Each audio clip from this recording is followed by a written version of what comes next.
Ayyaanichi ayyaana duudhaadhuma eeguudhaaf kabajan qofa osoo hin ta'in hiikoo biraa fi faayidaa biraa horachaa dhufe. Keessattuu Oromoon miliyoonota hedduun bahee iddoo tokkotti guyyaa tokkotti ayyaana kabajuu danda'uunsaa ayyaana guddaa akka addunyaatti akka Afrikaatti feestivaala guddaa akka ta'u taasisee jira. Hundaa olitti immoo waltajjii Oromoon itti wal argu bakka wal argee Oromoodhaa ta'uudhaan tajaajilu eegalee. Keessattuu Oromoo wantoota waliin qabu keessaa kanneen akka sirna gadaa afaan Oromootti dabalatee mallattoo tokkummaa Oromoo ta'ee tajaajiluu eegaleera. Kana ta'u malee qormaata hedduutu mudatee jira. Ayyaana Irreechaa mudachaallee jira. Ayyaana Irreechaa mallattoo tokkummaa ta'ee otoo jiru, ayyaana nagaa otoo ta'ee jiru, waltajjii namni itti wal argu Oromoon amantaa garagaraa qabaatu malee, qubsuma garagaraa qabaatu malee, qooqa garagaraallee yoo qabaate ayyaana kana akka waliinitti kabajuu kan eegale yoo ta'e adeemsa keessa qormaanni adda addaa mudachuu eegaluunsaa yaadannoo yeroo dhiyooti. Hundaa olitti kaleessa sirnicha kan dadhabsiisee fi kan cabse sirna Oromoo cunqurse, sirna Oromoo garboomse.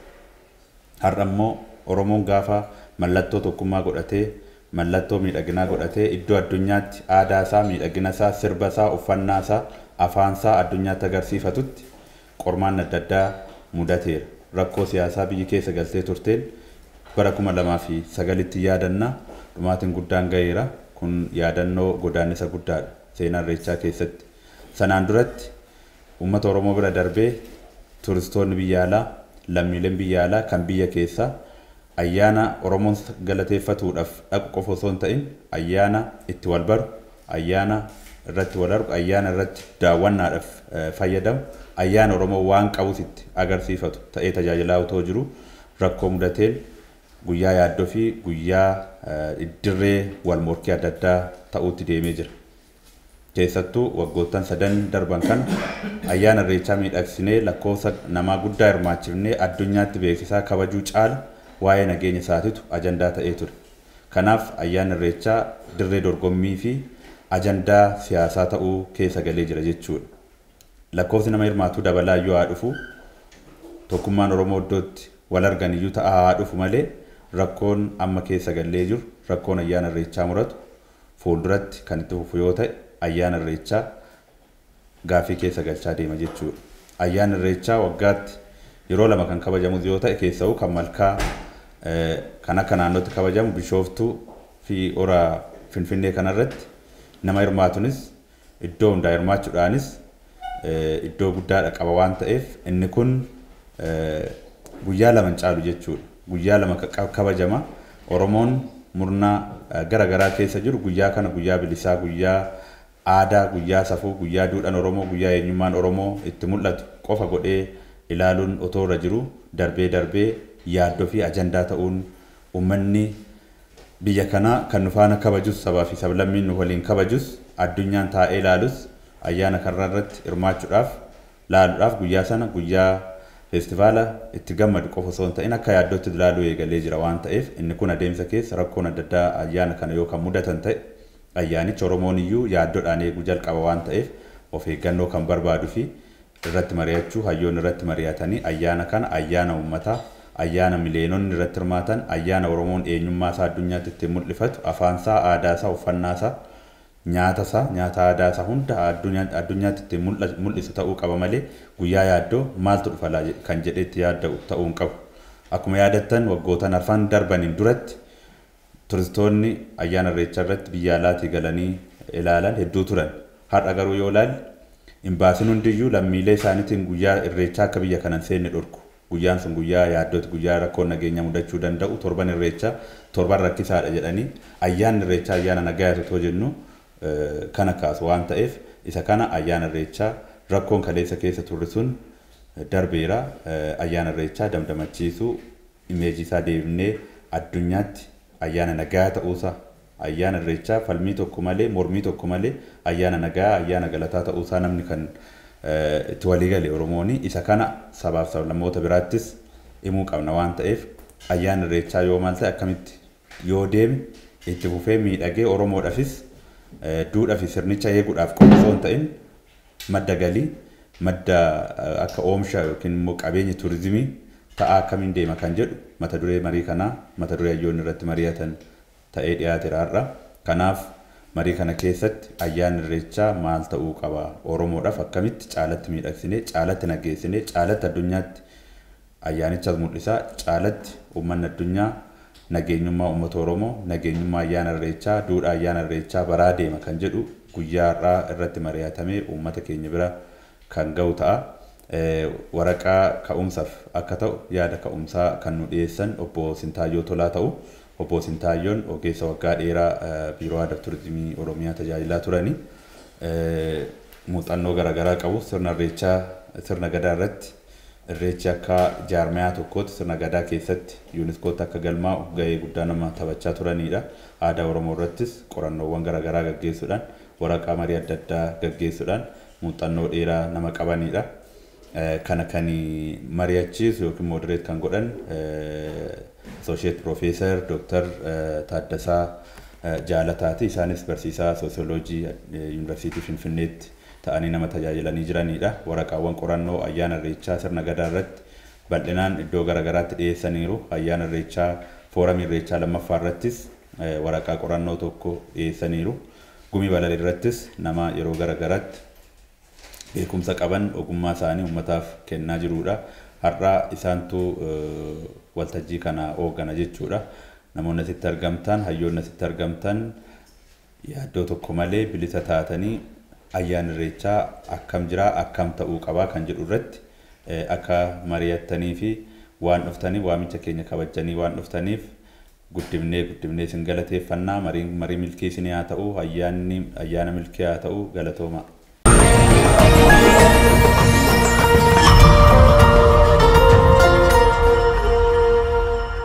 Hundumti keenya akka beeku qabeenyi Oromoo kan guddaadha. Oromoon qabeenya inni qabu keessaa Oromoo kan akka biyyoolessaatti akka addunyaatti kan beeksisan keessaa tokkodha. Qabeenya kana immoo Oromoon waggaa dheeraati gidiraa adda addaa keessa dabarsee dhaloota ammaatiin fidee ga'eera.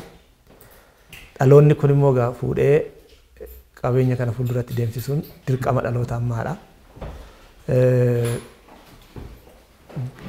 Irreechi sirna gadaa Oromoon qabu keessaa damee isa guddaadha. Hundi keenya akka beeknutti sirna gadaa damoota adda addaa qaba. Damee isa guddaa fi duudhaan sirna gadaa keessa jiru kan itti mul'atu, kan itti calaqqisu keessaa isa tokkodha. Irreecha jechuun sirna gadaa jechuudha. Sirna gadaa yoo jennu immoo irreecha jechuudha. Lamaan akka tokkotti ilaalla jechuudha. Irreechi duratti obbo Kabbeen akka kaasetti irreechi Oromoodhaaf mallattoo tokkummaa. Mallattoo tokkummaa yoo jennu tokkummaa keessoo Oromoo fi tokkummaa Oromoon sabaaf sablammoota biraa wajjin qabu jechuudha. Akkuma hundi keenya agarru ayyaanota kabajaman keessatti yoo ilaallu Oromoon amma qofaa dhaabatee kabajaa hin jiru. Sabaaf sablammoonni addaa Oromoo wajjin dhaabatanii kabajaa jiru sirna irreechaa keessatti. Sana jechuun keessoo Oromoo ijaaree darbee immoo Oromoon sabaaf sablammoota biraa wajjin tokkummaa inni qabu ijaaraa jira jechuudha irreechi. Kanaaf mallattoo tokkummaa inni fudhan. Sana duwwaatu hin taane irreechi mallattoo nageenya. Mallattoo nageenyaadha. Bakki irreechi dhaabatu, bakki irreechi itti irreeffatan bakka nageenyaadha. Bakka uumaa fi uumamni walitti dhufee nageenya ittiin ijaarudha. Uumaan nageenyaadha. Uumamni immoo dhalti namaa biqiltuun agarru kun uumamaadha. Sun sadeeniyyuu uumamaa fi kan hunda uume kan jennu bakka walitti dhufanii bakka tokko dhaabatanii nageenya kabajanii. Bakka irreechaa yoo agarru bakka magariisaa, bakka bishaanii, malkaa, bakki kun hundi bakka kabajamaadha. Namni bakka sana dhaabatus immoo kabajamaadha, ulfaataadha, qulqulluudha. Irreechi mallattoo nageenyaadha jechuudha. Irreecha wajjin nageenya kan dhaabatu. Irreecha yoo jennu nageenya kan wajjin dhufu jechuudha. Inni kan biraan irreechi mallattoo qulqullummaadha. Namni keessa isaaf alaan qulqullaa'ee bakka irreechaa dhaabata. Qulqullina yoo jennu wayaan adiin alaan uffannu kun wayaan bareedaan kun mallattoo qulqullinaadha. Wayaan kun immoo keessi keenya akka kanatti qulqullaa'uu isaa kan mul'isu jechuudha. So bakka irreechaa yoo dhaabannu keessi keenya qulqullaa'ee dhibee qabnu keessa baafannee lola qabnu araaramne namni keessi qulqulluun taane bakka irreechaan dhaabatu akka sirna irreecha akka sirna gadaatti. So bakka sana namni dhaabatu namni keessa isaa qulqullaa'ee dhiifama godhee dhiifama walii godhee wal dhibdee qabu walii wajjin hiikkatee keessi qulqullaa'ee allis qulqullaa'ee qulqullinaan bakka irreecha dhaabata jechuudha. Akka kanatti irreechi kan kabajamu. Kan biraan irreechi mallattoo abdii mallattoo ce'umsaa. Ce'umsa yoo jennu kan inni mallatteessu dukkanaa gara ifaatti ce'u, ganni gannaa gara birraatti ce'u, so abdii fuuldura jiru ilaalu fi ce'umsa jechuudha. So ittiin ce'uudha jechuudha irreechi. So namni bakka irreechaa dhaabatu keessoonsaa abdii horatee fuulduratti abdiidha kan ilaalu malee dukkana ilaalu jechuudha. So kana kan mallatteessu. Irreechi kana hunda of keessatti qabatee sirna gadaa kan ijaare Oromoon durii kaasee agammaatti kan ittiin buluu jechuudha. So Oromoon sirna kana yoo kabaju kana hunda hojiirra oolchuu qaba jechuudha. Inni guddaan naamusa duudhaa irreechaa sana eeguun baay'ee barbaachisaadha. Naamusa kana eeguun naamusa kana cabsanii bakka sana dhaabachuun Oromummaa hin ta'u jechuudha. Oromummaa kan jennu Oromoo naamusa kana eegee Oromummaa isaa karaa kanaan calaqqisee bakka irreechaa dhaabata jechuudha. Bakka kanatti naamusa kana cabsanii nageenya tokkummaa kana kan diigu irra dhaabatee namni irreecha kabajuu hin danda'u. Sun cabsa Oromummaa ta'a jechuudha. Akka kanatti kan ilaalamuu qabu. So naamusa eeguun naamusa yoo jennu naamusa ofumaa duudhaa irreechaa sana hojiirra oolchanii bakka sana dhaabachuu baay'ee barbaachisaadha jechuudha. Kan biraa qulqullaa'uu nageenyaan keessaan nageenyaan bakka sana dhaabachuun baay'ee barbaachisaadha. Akka itti kan kabajamu. Duratti akkuma ka'e egaa akka kanatti kabajamuu utuu qabu Oromoon akka kanatti kan beeku irreechi akka kanatti kan dhaabatu sirna gadaa keessatti duudhaan irreechaas kanaan utuu beekamu yeroo tokko kana haalatti kan mul'atu waan hedduun hin jira. Bakka kamittuu yeroo kamittuu irreechi amantiif siyaasa Oromoo adda hin baasu. Amantiif siyaasaa ol jechuudha irreechi sirni irreecha. Oromoon ilaalcha siyaasaa ilaalcha kamii adda addaa qabaachuu danda'a. Amantii adda addaa qabaachuu danda'a. Amantii hedduutu jira. Bakka irreechaatti garuu amantii sanaa alatti siyaasa sanaa alatti tokkummaatu jira jechuudha. Namoonni amantii adda addaa hordofan bakka irreechaa irratti tokko ta'anii Oromummaadhaan dhaabatu. Namoonni siyaasa adda addaa hordofuu hin danda'u ilaalcha adda addaa qabaachuu qabu. Bakka irreechaatti garuu tokkummaan dhaabatu. So bakka irreechaa kan jiru Oromummaadha jechuudha. So Oromummaan hundee kabaja irreechaa ta'a jechuudha. So Oromummaan amantiidhaan qoodamu, Oromummaan siyaasaan qoodamu, Oromummaan irreecha kan ijaaru hundee irreechaa ta'ee mul'achuu qaba jechuudha. Akka kanaan bakka irreechaa yoo dhaabanne irreechi dhaloota dhalootatti darbuu danda'a. Oromoo akka biyyoolessaa duwwaatu hin ta'in akka addunyaatti kan mul'isu kan ijaaru Oromoo marra darbee tokkummaa biyyaa kan ijaaru. Sabaaf sablammoota bakka tokkotti kan walitti fidu duudhaa Oromoo kan bal'isu Oromoo kan mirgisiisu kan bal'isu jechuudha sirni irreecha. Yoo immoo akka kanatti hin qabannu ta'e duudhaa irreecha keessa jiru hin kabajnu naamusaan hin kabajnu yoo ta'e Oromoon irreecha hin dhaba jechuudha. Irreechi laafaa dhufa jechuudha. Irreechi jibbamaa dhufa jechuudha. Saba biraatu Oromoomtiyyuu naamusi bakka sana hin jiru taanaan bakka irreechaa dhaquu hin sodaata jechuudha. Yeroo sana irreechi bakka itti argamuu qabu, bakka itti ijaaramuu qabu, bakka itti mul'achuu qabu sana hin dhaba jechuudha duratti akkuma himamaa turetti. So irreechi akka kanaatti kan kabajamu, akka kanaatti kan ilaallu seensa kana yoo hin jedhee bal'inaanii gadi fi kanan obbo Sintaayyoon nu dhiyeessu amma gara obbo Sintaayyootti isin dabarsa.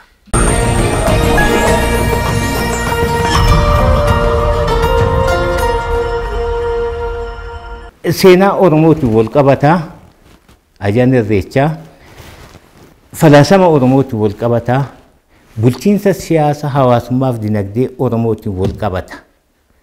Because falaasama kana keessaa madda sirnoonni aadaadhaan kabajaman yookaan Irreecha jennu yookaan sirna Gadaa jennu maala jennu sammuudhaan addunyaa kana Oromoon akkamitti ilaala kan jedhu keessaa madda. Philosophical thought keessaa madda.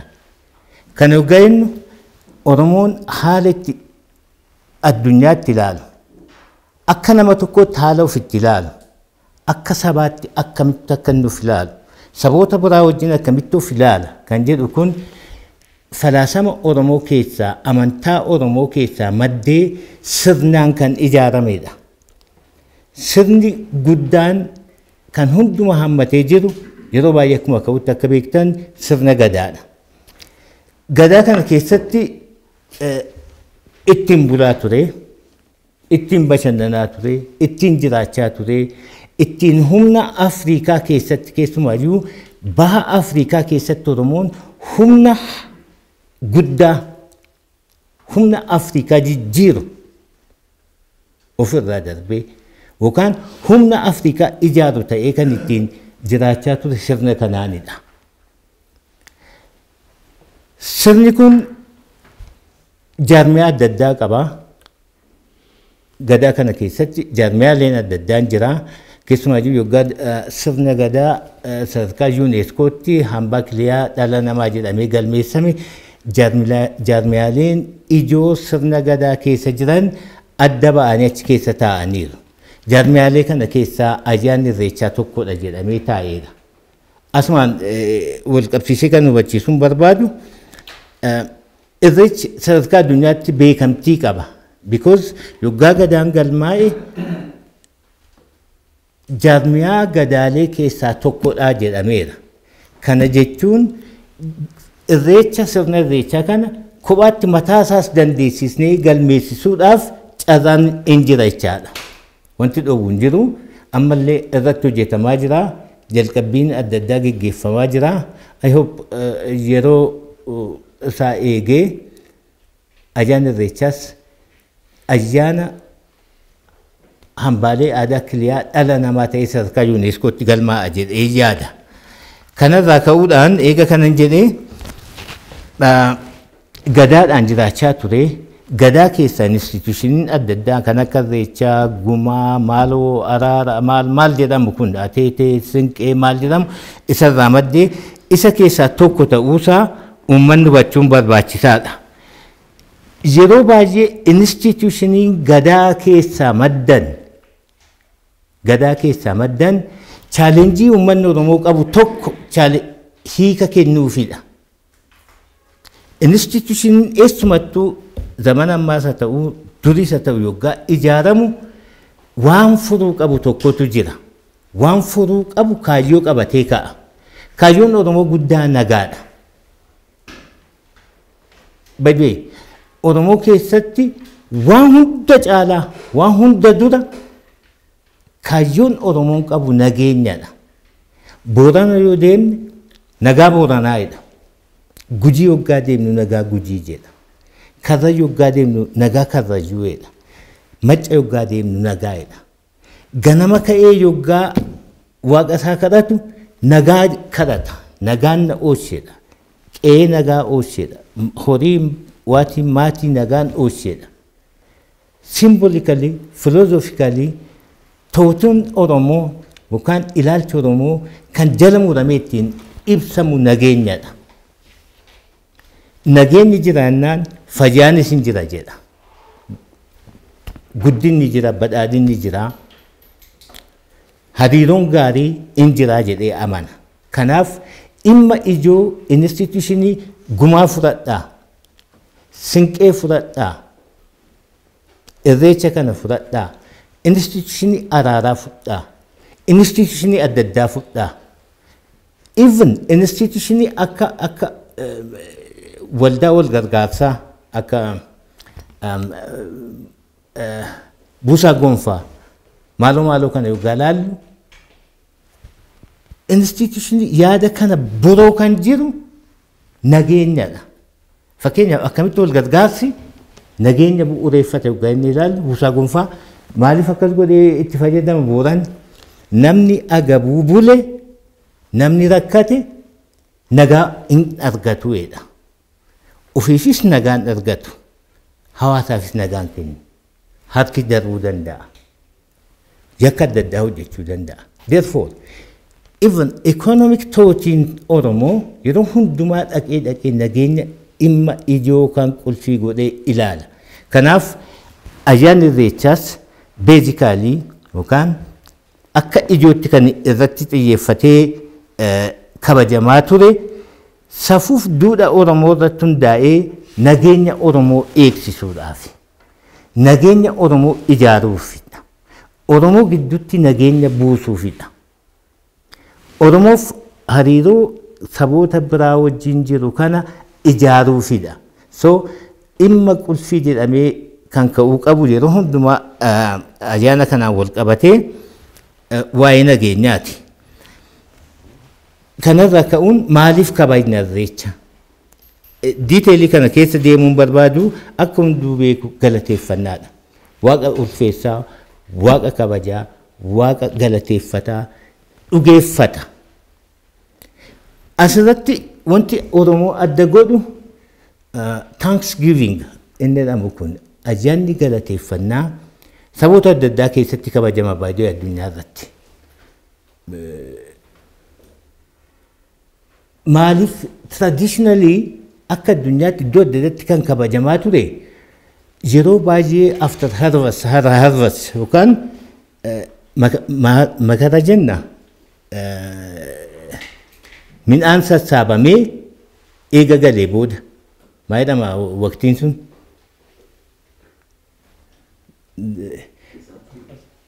arfaasaa yaa just harvest after harvest isa jedhamu kana eega waan facaase waan taa jedhe aramee kunuunsee haamee dha'ee gootaraa gashatee jedhe galateeffata addunyaan baay'ee. Kan Oromoo baay'ee keessumaayyuu malkaan ayyaanni Irreechaa malkaa kana miti. Harvest waan Waaqayyo midhaan kenneef waan Waaqayyo gootaraa isaatti gasheef miti. Abdiidhaan kabaja baay'ee sila Dooktar Kaaseedha. Ganna keessaa ba'e, hardshipii keessaa ba'e. Yoggaanti kabajamu kun yoggaa waan inni facaase, waan inni intaa ta'e kun lafarratti buqaayaansaa ba'ee, biqiltuun ba'ee, daraaree, abaaboon daraaree argamu. Hawwii bor harvestii gaariin argadha. Jireenya gaariin argadha kan jedhuunidha. Adda kan godhu kan Oromoo kanadha. Dursee waan argateef utuu hin ta'in hope abdii nan argadha kan jedhu kana. Midhaan yoggaa daraaree waan allee horiin gabbattee argu aannan gaarii argataa. Midhaan gaariitu galaa. So kanarraa ka'ee yeroo hundumaa sila Dooktar wanta tokko jecha tokko kaaseera. Hoopni kun Oromoodhaaf guddaadha. Fatanaa akkamii keessa, chaalenjii akkamii keessa haa ta'u, achi keessa taa'ee pessimist attituudiin qabu Oromoon. Callamtanyinatti jedhamu kana keessa hin jiru Oromoon. Yeroo hundumaa optimist nu waan gaarii hawwa. Hardshipiin hin jiraataa, ganna akka beektanii bubbee qabaa, lolaa qabaa, bukkaa qabaa, cabbii qabaa, bakakkaan hin bu'aa, maal jedhaa, hin qorraa, naamota and so on. Isarra darbee maal eega Oromoon waan gaariitu dhufaa kan jedhu. So yeroo hundumaa yeroo dukkanaa'aa jiru, yeroo dubbiin hammaatee jiru, yeroo haalli miidiyaan jirre keessatti waaqa isaa galateeffata Oromoon. Dursee galateeffata. Waan gaariitu dhufa jedhee abdata. ilaalcha addunyaa keessatti yookaan keessumaayyuu ilaalcha akka Afrikaa keessa jiran keessatti adda kan godhu Oromoon ilaalchi isaa xinnoo baay'ee sophisticated ta'uusaa kan arginu kanaanidha. Waan gaarii eega. Waan gaarii kan eegummoo waan gaarii argatedha waaqillee waaqni Oromoo. So kanaafidha inni biraa haalli itti kabajamaa ture keessaa tokko ganama ka'aa ture yaaddoodhaan kabajaa turre. As keessa namoota baay'ee abbaa gadaa irraa kaasee Ajamaa, Huseen namoota baay'ee as keessatti hin argu jira. Bara yoo xinnaate bara 1967 kaasee gadi isa duradha. Waldaan Maccaaf Tuulamaa namoonni muraasni oksaanis haa ta'u maalis yoggaa kabajuutti ka'an ture. Yerootti guddachaa dhufuuf tiraansfoormidii kan ta'e keessumayyuu bara 1998dha.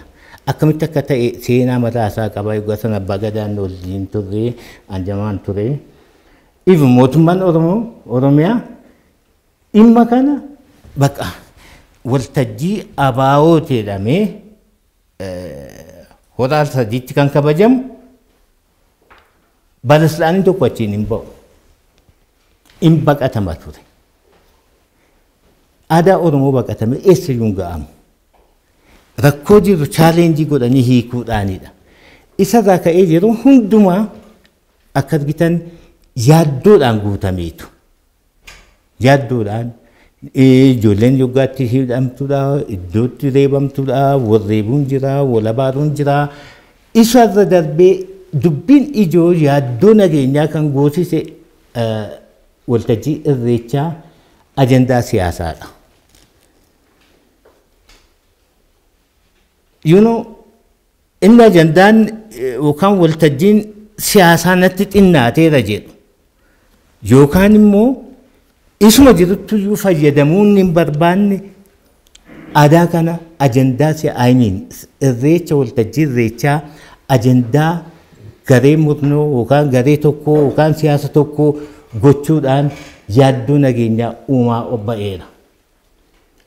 Balaan adda addaanis keessatti bu'eera.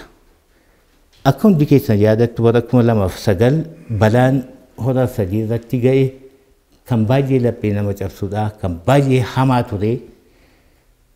Mootummaan wayyaanee uummata keenya akka mootummaan yoggaa sanatti jedhan nama 58 utuu hin ta'in gara 100 kan du'e sun ijoolleen keenya sun hunda keenya kan dhukkubsatu. Inni maal amma har'aatti impaaktiin yeroon sun uumame keessaan ba'amne. By the way, booda diiteeliin kaasaa keessaa ba'uu hin dandeenye mallee isarratti hojjechaa jirra. So isa akkamitti waltajjii wal dorgommii ta'e gochuuf deemaa jiramu kana yookaan paarshaalii ta'e jiru kana jijjiiruun baay'ee barbaachisaadha. Kana jijjiiruu baannaan gabbileen ganama kan kaasee jira. Irreechi sustainable hin ta'u by the way. Kana irratti walii galuu danda'u qaba Oromoon. Waltajjii siyaasaa goone waltajjii irratti dhiigni bu'aa dhiigatu lolaa jennee yaadda'aa kabajnu never amma yoomiittuu kabajamuu hin danda'u. Isa keessaa akkamitti baasuu dandeenya kan jedhu qabxii ijoo marii keenyaadha jedhee san irratti wanta tokko tokko kan kaasaa. Gara dhumaa irratti kan kaasuu barbaadu by the way ammallee dubbii koo keessan galle mata dureema faayidaa maalii qaba economically dinagdee akka hawwata turizimiitti maalirra jira kan jedhu laallaa amma haadha 2014 keessatti waggaa kabajnu opportunity maalii jira carraa maalii qabnaa at the same time challenge maaliitu nu eegaa jira. Yeroo baay'ee challenge jiran kana uummanni diiteelii arguu hin danda'u. Elitotatu arga. Political elites or something. Elitota Oromootu arga. kana dursaan uummanni beekee irratti qophaa'uu wanta qabuuf hubachuu wanta qabuuf dhimmootan jejjedhu waa tokko kanarratti kaasaa. Anyway, asirraa ka'uudhaan dhimmoota qabxii ijoo ta'anii kan hin kaasu kaayyoon vaaliyuun guddaa irreechaa maalidha kan jedhu waa sadii haa qaban asirratti. Tokko nageenya jedheera. Inni lammaffaa araaradha. Inni sadaffaa obbolummaadha. This is key values. Duudhaalee guddoo yookaan ijoo irreechi bold godhee Oromoo keessatti ijaara yookaan buusa fida jennee kan jennu kanadha. Nageenyi yoggaa jennu nageenyi Oromoof Oromoo gidduutti, Oromoof sabaaf sablammoota adda addaa gidduutti, Oromoof waaqa isaa gidduu namaaf waaqa, namaaf waaqa, namaaf nama, namaaf uumama kan gidduutti nageenya buusuudhaaf kan kabajamudha. Kun qabxii ijoo tokko jennee fudhannu. Inni lammaffaa araara yoggaa jennu irreecha yeroo baay'ee akka kaasnu abbootiin gadaa caalaatti kaasuu danda'u booda hammeenyarraa qulqullaa'anii garaa tokkoon uffata qulqulluu qofatu hin ta'in laphee qulqulluudhaan kan kabajamudha. Namni wal muufate akka nama dhuunfaatti ta'uu akka instituutioniitti akka gareetti ta'uu araaraan akka kabajamu gochuun hojii ijoo tokko yookaan kaayyoo guddaa duudha guddaadha. Inni biraa obbolummaadha. Obbolummaa yoggaa jennu I think konseptii obbolummaa kana sirriitti qabachuu qabna. Irreechi Oromoo gamaaf gamanaa yaadattu taanaan yoggaa amma tujuuntaan naannoo aangoo waraanan baniin Tigraayirraa ka'anii ayyaana irreechaa irratti dhufaa turan. Gambeella irra darbee Beneshaangul Keeniyaarraa even aan komunikeetii godhee Sumaalee Riippaabilik achirraa dhufaa jiru. Obbolummaa Oromoo ijaara yoggaa jennu warras keessa jirru kana qofatu hin ta'in daangaarrallee darbee Oromoo Oromeessuu irratti Oromummaa ijaaruu irratti wanta guddaa wanta taphatuuf duudha kana I think irratti hojjetamuu kan qabu irratti beeksisni hojii hubannoon uumamuu kan qabudha jedhamee yaadama. Kanarraa ka'ee obbolummaa kanaan qabee calaqqee Oromootu ittiin ijaarama. Eenyummaa Oromootu ittiin ijaarama.